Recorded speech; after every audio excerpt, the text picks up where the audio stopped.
Hello friends, चलिए आज की क्लास शुरू करते हैं। आज की हमारी क्लास है मध्यकालीन भारत के इतिहास की सेकंड क्लास। ठीक है, फर्स्ट क्लास आप देख चुके हो। फर्स्ट क्लास में क्या हुआ था कि जो अरब आक्रमणकारी थे, तुर्क थे, वो आने स्टार्ट हो गए। और जब हमने लास्ट की थी क्लास तो वहां से क्या हुआ था, गौरी की मृत्यु हो चुकी थी।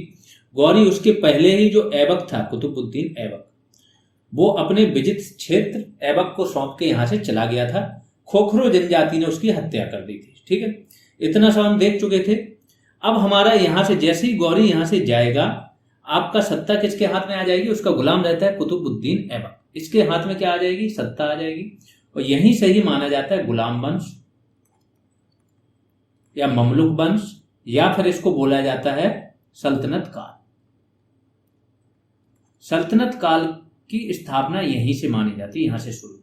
पूरी सल्तनत काल हम देखेंगे टोटल 4 क्लासेज में।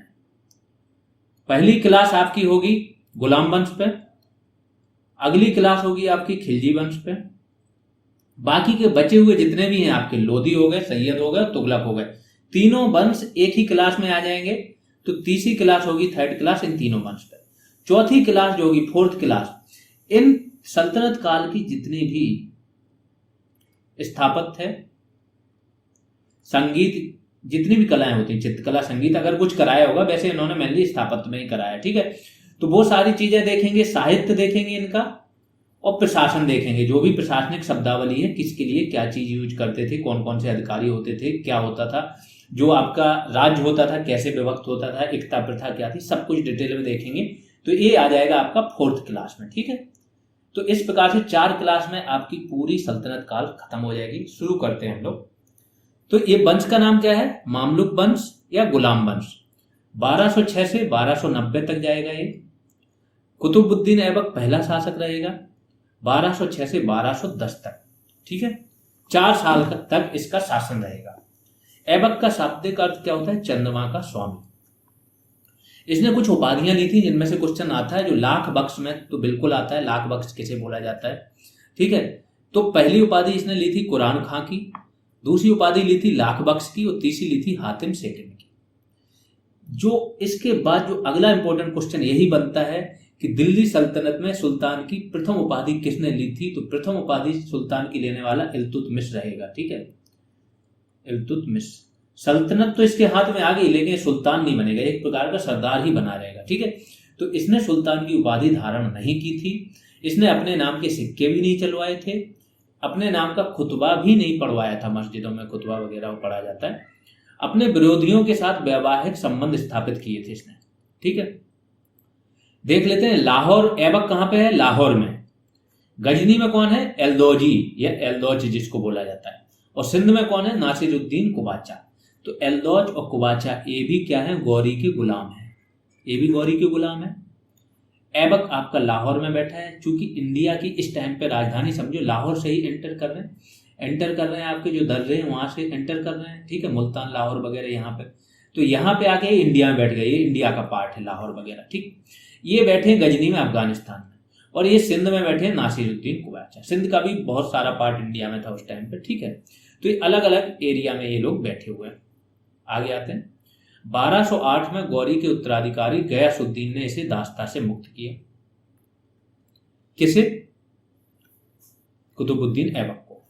1210 में लाहौर में ऐबक की चौगान पोलो खेलते हुए मौत हो गई। ठीक है, पोलो खेलते हुए इसकी 1210 में मौत हो जाएगी। इसकी मौत के बाद अब इसका भी गुलाम, ऐबक का गुलाम था ये कौन? इल्तुतमिश। इसलिए इसे बोला जाता है गुलामों का गुलाम। ठीक है, तो इसका गुलाम बैठेगा। ये बीच में व्यक्ति आएंगे, आराम सा है, ये उतने इंपॉर्टेंट नहीं है। वैसे इनका 1211 से नहीं 1210 से ही माना जाता है। ठीक है, तो इल्तुतमिश देख लेते हैं। 1211 से 1236 तक यह इलबरी तुर्क था, बदायूं का। जब तक ये सुल्तान नहीं बना था उसके पहले ये क्या था? ये क्वेश्चन पूछा जाता है कि ये बदायूं का गवर्नर था। बदायूं यूपी में आता है। कुतुबुद्दीन ऐबक का ये दामाद भी था।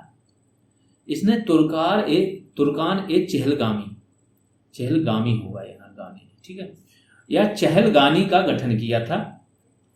ये क्या था? 40 सरदारों का एक दल था। मैं बताता हूँ क्या होता था। अमीर होते थे ना, अमीर अलग अलग सूबे के सरदार होते थे, इनको बोला जाता था अमीर। तो इनके पास जागीरें वगैरह होती थी, यही सेना रखते थे, और ये ही अगले शासन का या शासक का चुनाव करते थे, क्योंकि शासक को मजबूती यही देंगे, शासक को कहीं युद्ध लड़ना है तो इनकी सेना आएगी, पैसा यही देंगे, हर चीज यही देंगे, ठीक। तो इनने इसको खुश करने के लिए 40 सरदारों का एक क्या है दल बनाया, उनको बोला कि शासन में आपकी राय ली जाएगी, सलाह मशवरा किया जाएगा, सब चीज। तो इसी को बोला गया तुर्कान ए चहलगामी, ठीक है। आगे चल के बलबन इनको बुरी तरह से नष्ट करेगा, क्योंकि बलबन जान जाएगा कि ये लोग बहुत ज्यादा दखल देने लगे हैं शासन में। यही जब सत्ता को किसी को सौंपनी हो तो इन्हीं की चलती है, क्योंकि एक जैसी शासक की मृत्यु होगी तो फिर ये लोग प्रबल हो जाएंगे, अगले शासक को चुनने में इनकी बहुत महत्वपूर्ण भूमिका रहेगी। आगे चल के इन्हीं अमीरों को खरीद के आपका अलाउद्दीन खिलजी बनेगा, और बाद में वो समझ जाएगा इन्हीं अमीरों को भ्रष्टाचार पैसे के दम पे खरीदेगा, वो शासक बनेगा, जलालुद्दीन को मारेगा भी इन्हीं के दम पे, ठीक है। और फिर वो इन्हीं की ही सत्ता जो शक्ति है ना उसको छीन करेगा, क्योंकि वो जान जाएगा कि ऐसे तो फिर ये हमको भी थोड़ी छोड़ेंगे आगे चल के। तो इसे 40 दल भी कहा जाता है। इसने दिल्ली को अपनी राजधानी बनाया। तो अब लाहौर से राजधानी कहाँ आ गई, आपकी दिल्ली आ गई, इल्तुतमिश लेके आ गया। यह दिल्ली सल्तनत का वास्तविक संस्थापक था। इसने इक्ता व्यवस्था को आरंभ किया। इक्ता प्रथा ऐसे होती थी, मैं बताता हूँ। इक्तेदार बोला जाता था, एक राज्य दे दिया जाता था। देश है एक, तो देश मान लो जैसे कि भारत है, दिल्ली है, तो उस टाइम बहुत छोटे छोटे राज्य होते थे। तो जैसे बदायूं है तो बदायूं एक जिला होता था, लेकिन इसको राज्य बोलते थे अलग, तो बदायूं दे दिया इसको। अब बदायूं का इक्तेदार कौन है, आपका इल्तुतमिश। तो यहाँ पे ये क्या करेगा, पूरा राजस्व भूमि से ही जो पैदावार हो रही है उसी से ही पैसा आता था। और पैसा क्या है, या तो नगद में आएगा या पैदावार की फॉर्म में, और इसी से ही इनका पूरा शासन चल रहा है। तो इकट्ठा करेगा, सबसे बोलेगा, सेना रखेगा, सेना से प्रशासन भी चलाएगा, यहाँ पे निर्माण कार्य भी कराएगा, सारी चीजें ये देखेगा, और फिर एक हिस्सा ये भेजेगा केंद्र को। तो प्लस एक केंद्र के लिए सेना भी रख रहा है, प्लस एक हिस्सा भी भेज रहा है। तो इससे क्या होगा, इनका सेना का भी काम हो रहा है, पैसा भी आ रहा है, इनको कुछ करना भी नहीं पड़ रहा, ध्यान भी नहीं देना पड़ रहा। ऐसे चलता। ये इक्तेदार या बली कहलाते थे, ठीक है। और ये ट्रांसफर भी होता था इनका, सौंप इनसे छीन भी लिया जाता था, इक्तेदारी प्रथा। तो ये सब चीजें चलती रहती थी। इसने अरबी जो पद्धति है, इसके 2 सिक्के चलाए, ये बहुत इंपॉर्टेंट है। चांदी का टंका और तांबे का जीतल। तराइन के 2 युद्ध तो आपने देख ली। एक तृतीय युद्ध भी हुआ था 1216 में, किस किस के बीच में, इल्तुतमिश और ताजुद्दीन यल्दोजी के बीच में। इसने यल्दोजी को पराजित कर दिया था, किसने, ऐबक ने। कुबाचा को भी इसने कई बार पराजित किया। कुबाचा सिंधु नदी में डूबकर मर गया था फाइनली। तो जो एल्दोज और कुबाचा का इंडियन हिस्ट्री में जिक्र इसलिए नहीं होता है क्योंकि बाहर ही रहे, आके कभी कभार युद्ध लड़े और मर गए, ठीक है। फिर 1221 में जलालुद्दीन मंगबरनी का पीछा चंगेज खान कर रहा था। तो जलालुद्दीन मंगबरनी नामक एक शासक था, इसका पीछा मंगोल एक चंगेज खान कर रहा था। बहुत ही निर्दयी शासक था, ठीक है। इल्तुतमिश ने मंगबरनी की कोई सहायता नहीं की। अब जब सहायता नहीं करेगा तो चंगेज खान इनसे खुश रहेगा, इन पे आक्रमण नहीं करेगा, तो उसने अपने साम्राज्य को मंगोल आक्रमण से बचा लिया। ये काम उन्होंने किया। 1229 में खलीफा से सुल्तान की उपाधि धारण की। अपने पुत्र नासिरुद्दीन को उत्तराधिकारी घोषित किया, लेकिन नासिरुद्दीन की मौत हो जाएगी। नासिरुद्दीन की मृत्यु लड़ते हुए बंगाल में हो गई, और इसी के लिए ये एक क्या बनाएगा, मकबरा बनाएगा, पहला मकबरा इसी के लिए बनाएगा, ठीक है, नासिरुद्दीन की मौत। इसने रजिया को उत्तराधिकारी घोषित कर दिया। रजिया सुल्तान पहली महिला शासक थी भारत की। ग्वालियर अभियान के समय रजिया के नाम के इसने सिक्के चलाए थे। ग्वालियर अभियान के समय बलबन को इसने खरीदा था। तो गुलाम, जो गुलाम होता था शासक के बाद सबसे इंपॉर्टेंट व्यक्ति गुलाम ही होता था, कहने को गुलाम होता था, शासक के सबसे करीब रहता था, सेनापति का कार्य भी करता था। तो बलबन को अब इसने खरीद लिया। 1236 में इसकी मृत्यु हो गई। सुल्तान को खलीफा का प्रतिनिधि इसने बोला कि सुल्तान क्या है, खलीफा का प्रतिनिधि है। बादशाह किसे बोला जाता था, स्वयंभू एवं स्वतंत्र शासक। दूसरा व्यक्ति 1236 में, अब रजिया को इन्होंने बोल तो दिया कि रजिया इनके बाद रजिया बनेगी। रजिया के आगे पीछे, क्योंकि एक लड़की को इतने जल्दी एक्सेप्ट आज की डेट में भी नहीं करते हैं, तो उस टाइम कैसे कर लेते। तो जो अमीर होंगे वो रजिया के खिलाफ हो जाएंगे, किसी और को बनाने की साजिशें भी रचेंगी। तो वही सारी चीज, एक व्यक्ति बनेगा रुकनुद्दीन फिरोज 1236। यह आलसी प्रवृत्ति का व्यक्ति था। वास्तविक शक्तियां इसकी मां शाह तुर्कान के पास थी। शाह तुर्कान निरंकुश थी। निरंकुश वो होता है जिसके ऊपर कोई अंकुश ना हो, है ना, जो अपनी मर्जी से सब कुछ करे। रजिया जनता की सहायता से शासका बनी, जनता ने इसको हेल्प की, वे शासका बन गई। रजिया के बारे में इंपॉर्टेंट चीजें आती हैं, रजिया इंपॉर्टेंट है तो देख लो। 4 साल तक रहेगी, 1236 से 40 तक। यह कुबा और कुलाह पहनकर दरबार में आती, मतलब ये पुरुषों के जैसे वस्त्र पहन के आती थी दरबार में। यह तीरंदाजी, घुड़सवारी तथा शिकार में ये निपुण थी, करती थी। इसने कुछ पद प्रदान किए। पद दिया, कबीर खां को लाहौर का गवर्नर बनाया। कबीर खां ने रजिया के विरुद्ध विद्रोह किया, ठीक है, प्रथम विद्रोह। जैसे लाहौर का किसी को भी गवर्नर बना के भेज दो तो उधर क्या है, एक स्वायत्त शासन चलाने लगता, तो आगे चल के वो विद्रोह कर देता। अल्तुनिया नामक व्यक्ति इंपॉर्टेंट है क्योंकि इसने शादी की थी, ठीक है। तो तवर हिंद का गवर्नर इसको बनाया। एतगीन को अमीर हाजिब की उपाधि दी, याकूत को अमीर आखुर की। और याकूत क्या था, अफ्रीकी था, ठीक है, है व्यक्ति था। इसका रजिया के साथ प्रेम संबंध था याकूत का। अल्तुनिया ने विद्रोह कर दिया। रजिया उसके विद्रोह का दमन करने हेतु गई, लेकिन वह पराजित हो गई अल्तुनिया ने। रजिया ने, अब देखो रजिया ने क्या किया, फिर अल्तुनिया से विवाह कर लिया। अमीरों ने, यहां पर रजिया इनसे विवाह करेगी, वहां अमीर क्या करेंगे, बहराम शाह को सुल्तान बना देंगे। रजिया व अल्तुनिया ने दिल्ली पर आक्रमण कर दिया, लेकिन पराजित हुए दोनों। अब चूंकि इनकी शादी हो गई तो दोनों मिलकर आक्रमण करेंगे और पराजित करेंगे। फिर आगे चल के हरियाणा में एक कैथल नामक जगह है, यहाँ से ये लोग गुजार रहे होते हैं, तो कुछ लोग मिलकर डाकू वगैरह इनकी हत्या कर देते हैं, रजिया सुल्तान की। कैथल नामक स्थान पर डाकुओं ने रजिया की हत्या कर दी। तो वहां पर मैंने बताया इतने लोग नहीं रहते, इतनी बड़ी सेना नहीं रहती थी। 1000 लोग भी हैं आपके साथ तो आप चल रहे हो। कहीं कहीं ऐसे रास्ते भी तो नहीं है, ये रोड वगैरह ऐसे थोड़े डले थे, मिट्टी के जंगल है, उनके बीच में से रास्ताएं जा रहे हैं, तो आप कहीं खो गए या कहीं आपकी सेना पीछे रह गई। ये वो डाकू रहते थे हर जगह, हो गया आक्रमण, मारेंगे। अगला शासक बनेगा आपका बहराम शाह। क्योंकि ये इंपॉर्टेंट नहीं है, इसके बाद अगला जो इंपॉर्टेंट शासक है वो आपका कौन है, बलबन। लेकिन इनके बारे में भी हल्का सा जान लो। तो 1240 से 42 तक नायब ए मुमलिकात नामक पद का सृजन किया एवं एतगीन को प्रथम नायब ए मुमलिकात ने। नायब ए मुमलिकात वो था कि जैसे भी राष्ट्रपति नहीं होता है, वैसे हेड ऑफ द स्टेट राष्ट्रपति को बोला जाता है, लेकिन इसको सलाह पीएम देता है। तो वास्तविक कौन है, पीएम। सेम इसने सलाह देने के लिए नायब ए मुमलिकात की, इसकी सहायता से प्रशासन चलाया जाएगा, उसकी नियुक्ति की। फिर अलाउद्दीन महमूद शाह आया, ये इंपॉर्टेंट नहीं है, इनको कैंसिल करते हैं। फिर नासिरुद्दीन महबूब आए, हल्का इनके बारे में जान लो। महमूद, नासिरुद्दीन महमूद 1246 से 1266 तक थे। यह बलबन की सहायता से सुल्तान बना, ठीक है। बलबन का यह दामाद था। चूंकि बलबन के अंदर भी इच्छा थी, बलबन के अंदर इच्छा थी शासक बनने की, लेकिन वैसी परिस्थितियां नहीं थी, तो इसने किसको बना दिया, नासिरुद्दीन महमूद को। यह धार्मिक प्रवृत्ति का व्यक्ति था। कुरान की प्रतिलिपियां लिखता था। प्रतिलिपियां होती है कुरान की पेजेज, मतलब अलग अलग कॉपी बनाना। इसने बलबन को नायब मुमलिकात नियुक्त किया, बस मेन पीएम नियुक्त कर दिया इसने बलबन को।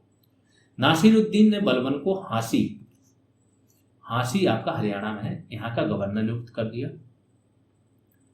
और फिर इनकी मृत्यु हो जाती। कोई बहुत इंपॉर्टेंट इनके उसमें काम नहीं हुआ जो मैं बोल रहा हूँ। जितना भी स्थापत्य वगैरह है, जो चीजें हैं, वो आपकी 4th क्लास में, 4th क्लास होगी, उसमें आ जाएंगे सारा, ठीक। तो बलबन के बारे में जान लेते हैं। 1266 से 1286 तक यह इलबरी तुर्क था। चालीसा दल था ना, वहां पे बनाया था, किसने बनाया था, ये ऐबक ने, नहीं इल्तुतमिश ने, है ना। तो ये 40 को ये क्या करेगा, पहले इसका सदस्य रहेगा, बाद में ये इसको बुरी तरह से नष्ट कर देगा, खत्म कर देगा। क्योंकि जो व्यक्ति उसके अंदर का वो जान रहा है कि ये 40 काम क्या कर रहा है, ठीक है। फिर आ जाते हैं राजत्व का दैवीय सिद्धांत। जिल्लेलाही को क्या बोला जाता है, ईश्वर की छाया। नियामक एक खुदाई, ईश्वर का प्रतिनिधि कहा जाता था। बलबन जो था ना, वो लौह एवं रक्त की नीति अपनाता था। बोलता था जब मैं किसी कमजोर प्राणी को देखता हूं ना, तो मेरी आंखें लाल हो जाती हैं, सुर्ख लाल हो जाती हैं, अपने आप मेरा हाथ मेरी तलवार पर चला जाता है, मैं उसको मारने के लिए दौड़ता हूँ। दैट मीन्स ये सीधा बोलता था कि हम ईश्वर के प्रतिनिधि हैं, हमारा रक्त ऐसा है कि ईश्वर ने हमें भेजा है, हमारे अंदर ही मजबूती है। तो इस प्रकार से बात करता था।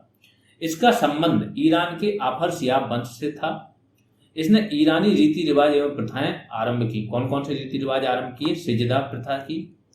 दूसरी पैबोस या पायबोस प्रथा इसने आरंभ की। तीसरी नौरोज या नवरोज त्योहार इसने आरंभ किया, ठीक है। 4था इसने तुलादान प्रथा आरंभ की। और 5वां ताजिया। सिजदा क्या होती थी? पैबोस में पैरों को चूमना। सिजदा भी एक प्रकार प्रणाम करने हैं, जैसे सिजदा करते हैं ना वैसे। नौरोज एक त्योहार था। तुलादान मतलब उतना, एक तरफ शासक बैठ जाएगा, दूसरी तरफ सिक्के वगैरह सोने चांदी के उतने बराबर दान करना। इस प्रकार से ये सारी प्रथाएं थी। इसने अपने दरबार को भव्य रूप से सजाया था इस व्यक्ति ने। अफ्रीकी अंगरक्षकों को नियुक्त किया था। अपने बच्चों के ईरानी नाम रखे थे, क्योंकि ये अपनी ईरानी जो बैकग्राउंड है उसको छोड़ ही नहीं पाया था। क्या बच्चों के नाम थे इसके? कैकुबाद, कैखुसरो, क्यूमर्स। यह लौह एवं रक्त की नीति में विश्वास करता था। इसने चालीसा दल का क्या दमन कर दिया। अमीर बकबक को भी इसने सजा दी। ये वाला बीपीएससी में आया था आपका, 67 में आया था।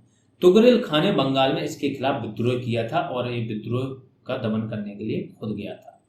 इसने अमीन खां को मृत्युदंड दिया, क्योंकि वह तुगरेल खां का विद्रोह के दमन करने में क्या असफल रहा था। कौन? अमीन खां। तो इसको इसने मृत्युदंड दे दिया कि तुमने इसके विद्रोह का दमन क्यों नहीं कर पाया। बाद में इसका जिक्र होता है कि इसने इसकी खाल खिंचवा ली थी। मलिक मुक्तदीर ने तुगरेल के विद्रोह का दमन किया। बलबन ने मलिक मुकद्दिर को तुगरेल कुश की उपाधि दी। तुगरेल कुश मतलब तुगरेल को मारने वाला। इसने मेवात और कटेहर के विद्रोह का भी दमन किया।